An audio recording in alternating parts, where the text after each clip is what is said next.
Hyd y ffarir geir nar y caliw me, ond lor baich diw me gohog. Mae'r ffogw moch ein ein tryc me, gan y fe hyd o'n fel few.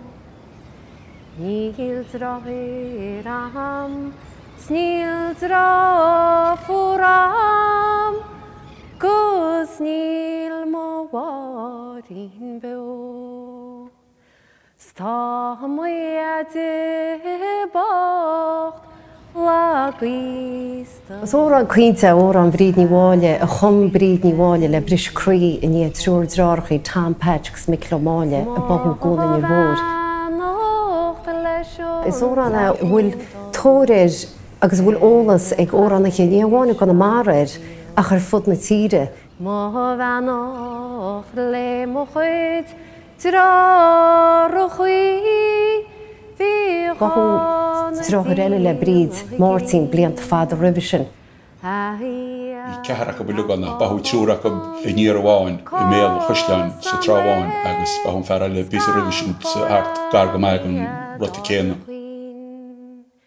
Bailin siarad sy'n tra wain, bailin siarad le mwyntin tra wain, casan mwyntin o tra wain yn toran, casan sy'n toran ffri gwr as y tra wain me. Sy'n nŵdr bach amleis, bach wdr eil amleis gwr ffri chwydio go mwyntir mo hyn hangwahar, tiarach i mo hyn hangwahar. I fi'n toran comta, bach i cangol sy'n amser leis o hi mwyntir i yn badr yn ymfeol, bas naid ffrysni y gas yn toran, bach i cangol sy'n am leis agos, bach o nairach sy'n leis yn naid leis yn oran mae'n tor agos. Ismail yma ffrysni, Ismail yma mar ora.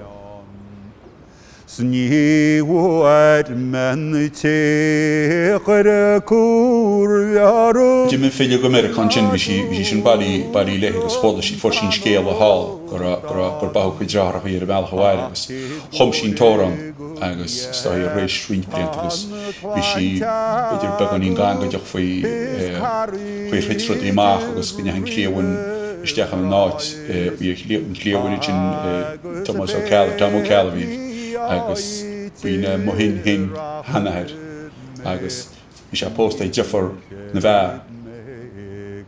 fi siwpa beg achab sy'n trawain agos ffwrs y rhyd heri le hyn siwpa agos fi sy'n gymra eis o wael dernach trahon nich i fi'n darach os titi honig bad dyrtar agos dyr sydd o sydd di cael Yn siwp na cael agos gwrdd agos siatsan ys mwyd gan efrys mae all glawnas fi ac y blwb.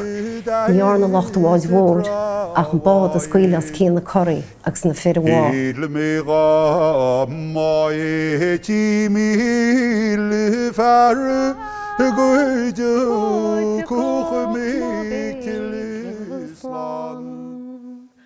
Ach yr ar chwio nar o chym rysib a hachta hystach sys naf. Chwan bad na molach agos cyrw si sy'n corach bahu iad ys chael dyr yr ysdi hynti. Hannig ti gachara sy'n gorach na hari lag o fi canu ac a pa'n siad dyr i'r tra agos yn corach agos na maidi agos nir os taws na twyr sgyn na ffyr. Is sgel tobystach a fi on agus vi se wad gur friú mach ced a hórla agus ced bachúis leis an moha.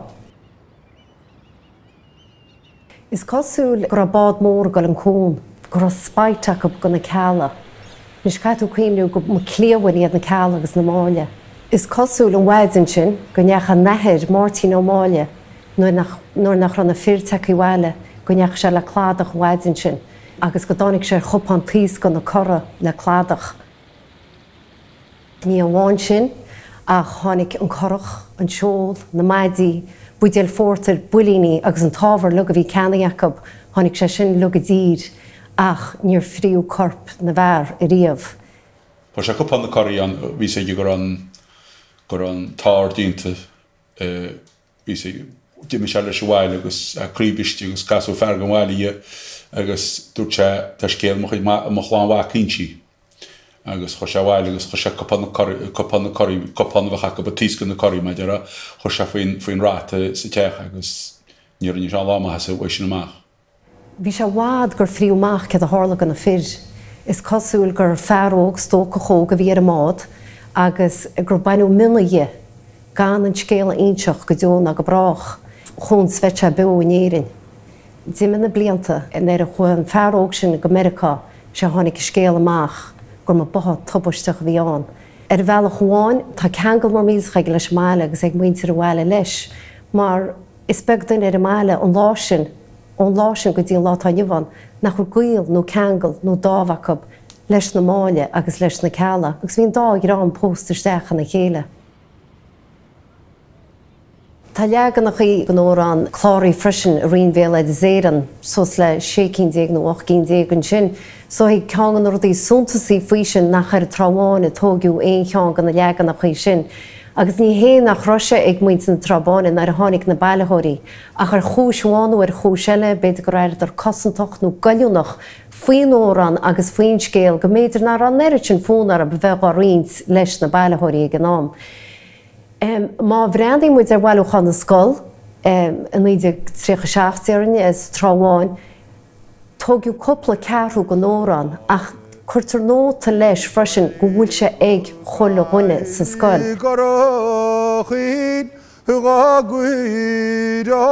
Tá sé am sa mar deola me ó maithir héine. Nar bhí me cas an órain cuimím ar na dráthrachaí a bathú agus cuimím go mór ar an nathir i teachta ar a trá ar maidin beidir an tár a bheith dinta san uche roimhe agus a feiceáil chuil rud a bhí roimhe a scóireach a túla sin ar maidin agus cuimím go chaite go chu peanach chuí nach roí a fáil nó dtí sin ar maidin sin ar a trá agus a chláánhhaach cáil teige. Agus bhí se bhfuil díar an teach suarach a bheith tardaí bhfuir bháinach bhí trúr cáite an dára chéara í freisin maidir. Cuimím gúnaí ar sin. Is cínte go léirí na tóran an tábhacht atá leis na hóráin agus leis an litreacht bhéil a dtíobh stair in cheantar a chuomhnú agus scéalta mar seo chuomhnú. Mar abair beag nach céad go léir blian i níon na tubaiste seo. Tá caint fós faoin scéal, tá scéal fanta na méal na naoine, tá ólas ag muintir a cheantar, muintir a bhhailir, ón láisin go dtíon láine, tá ólas féin ar bhríd níháile agus ar chuidrárachaí a bathú a gcónaí bhór. Nar tháinig an trámáin ach muid crúr sa drárachaí bra gan na mná a maró.